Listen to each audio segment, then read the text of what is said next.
দেখেন, আমি প্রথম কিন্তু কি করেছিলাম, এই যে প্রথম যে বাক্যটা লিখেছিলাম এটার মধ্যে কিন্তু আমি একটা সাবজেক্ট লিখেছিলাম, মানে একটা ওয়ার্ডে একটা সাবজেক্ট লিখেছিলাম, কিন্তু এখন কিন্তু আমি দেখেন তিনটা ওয়ার্ডে একটা সাবজেক্ট লিখছি। আমি কিন্তু এখন সাবজেক্টটাকে বড় করেছি একটু, ঠিক আছে? এভাবে ছোট ছোট করে প্রথম প্রথম শিখতাম।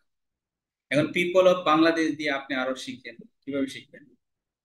ধরেন চিলড্রেন নিয়ে আমাদের আইএলটিএস রাইটিং এর প্রশ্ন আসে, তাহলে আপনি লিখলেন চিলড্রেন অফ বাংলাদেশ, বা চিলড্রেন অফ সিটি, অথবা children who live in the city. এই যে ওইটা, এই যে এটাকে কিন্তু আমি বানিয়ে ফেলতেছি, দেখেন কিভাবে কমপ্লেক্স বানাই ফেলি, একটু খেয়াল করেন।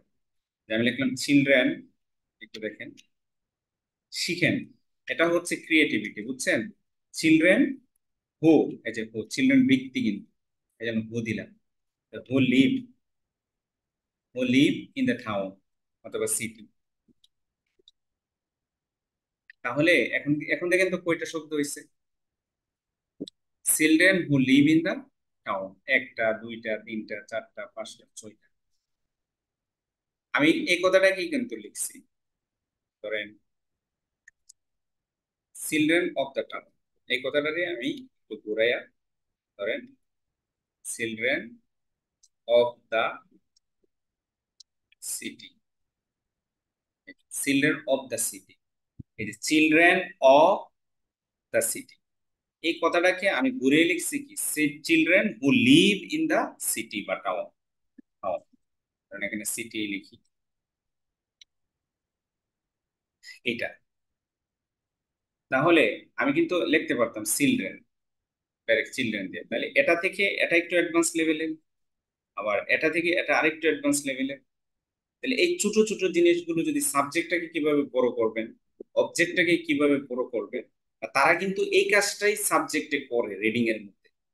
ধরেন প্রশ্নের মধ্যে ছোট করে লেখে, আর তারা যখন ট্রান্সক্রিপ্ট বলে, অডিও স্ক্রিপ্ট বলে, বা রাইটিং বলে, সরি, রিডিং এর মধ্যে প্যাসেজের মধ্যে তারা কি করে, ওই কমপ্লেক্সটা দিয়ে দেয়, বা কম্পাউন্ডে দিয়ে দেয়, বা প্যাসিভটা দিয়ে দেয়। অর্থাৎ আপনার যে প্যাসেজে আছে কি, প্যাসেজে আছে ধরেন, সরি, প্রশ্নতে আছে অ্যাক্টিভ, তারা প্যাসেজে দিয়ে দিছে প্যাসিভ। হ্যাঁ, আপনি প্যাসিভটা পারেন, পারেন, কিন্তু যখন একটু ভিন্নভাবে আসে, একটু প্যাস লাগায় আসে, আর মাঝখানে কিছু শব্দ দিয়ে দেয়, একটা অ্যাডজেক্টিভ দিয়ে দেয়, একটা অ্যাডভার্ব দিয়ে প্যাস লাগায় দেয়, তখনই আপনি পারেন না। একটা কমা দিয়ে অ্যাপোজিটিভ অ্যাড করে দেয়, তখনই আপনি কি করতে বুঝতে পারেন। আপনাকে যদি আরেকটু সময় দেওয়া হয় তাহলে কিন্তু আপনি পেরে যাবেন, কিন্তু দ্রুত পারেন না। অর্থাৎ 1 আওয়ারের ভিতরে আপনি এটা কমপ্লিট করতে পারেন। That is your great problem. If you would like to solve such kind of problem very easily, you should follow us. You should watch our video. You should follow my instruction. I'm trying to develop your skills. You will secure your result, inshallah, if you follow me. I will give you the proper way how to secure your result. Got it? Okay. এখন হচ্ছে এই জিনিসটা, এই যে এই বিষয়টা আমি বুঝাইলাম যে সাবজেক্টটাকে কিভাবে আপনি কমপ্লেক্স বানায় ফেলছেন। Children who live in the city লিখলাম, এরপর লিখলাম লাভ। কি লাভ করে? যারা শহরে বাস করেছে, চিলড্রেনরা, তারা কি লাভ করে বলে? লাভ টু ইউজ, এই যে ইউজ কি, লাভ টু প্লে গেমস, হ্যাঁ, play indoor games, play indoor, games. এখন দেখেন, গেমস লিখলাম, ইনডোর গেমস, ইনডোর গেমস লিখলাম। এখন আমি কিন্তু children who live in the city love, to play indoor games, এখানে কমপ্লেক্স বানাইলাম, এটাকে আরো কমপ্লেক্স বানাই। আমি এক্সামিনারে দেখায় দেব যে আমি পারি। I know the grammar, how to use complex sentences properly, how to make compound sentence, how to use finite verb, non-finite verb. I show, মানে এক্সামিনারকে আমি শো করব আমার রাইটিং এ, আমার স্পোকেনে, I know everything.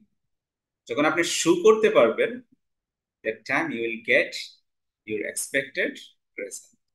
আচ্ছা, ওকে। এখন দেখেন, এটাকে আমরা আবার কমপ্লেক্স বানাবো। গেমস একটা কি বস্তু, তাহলে গেমস বস্তু হলে আমরা কি বসাবো বলে, এই যে উইচ বসাবো অথবা দ্যাট বসাবো। তাহলে children who live in the city love to play indoor games that that that are the cause of suffering from various diseases. Of একটা প্রিপোজিশন, এই যে গ্রামারটা যে আমি রিডিং করানোর সময় বারবার বলি, যে রাইটিং এ যদি এখন যদি সাফার লেখেন, এই যে সাফার লিখলাম, সাফার, দেখেন সাফার লিখলাম হবে না, কিন্তু এখানে লিখতে হবে সাফারিং। ঠিক আছে, সাফারিং, সাফারিং এর পর একটা ফ্রম হবে অ্যাপ্রোপ্রিয়েট, এভাবে একটা একটা শব্দ করে শিখতে হবে। Suffering from various several kinds of, ওই যে সেভারাল কাইন্ডস অফ কালকে শিখাইলাম না, দেখেন আমি কিন্তু এখানে ইউজ করতে পারতেছি।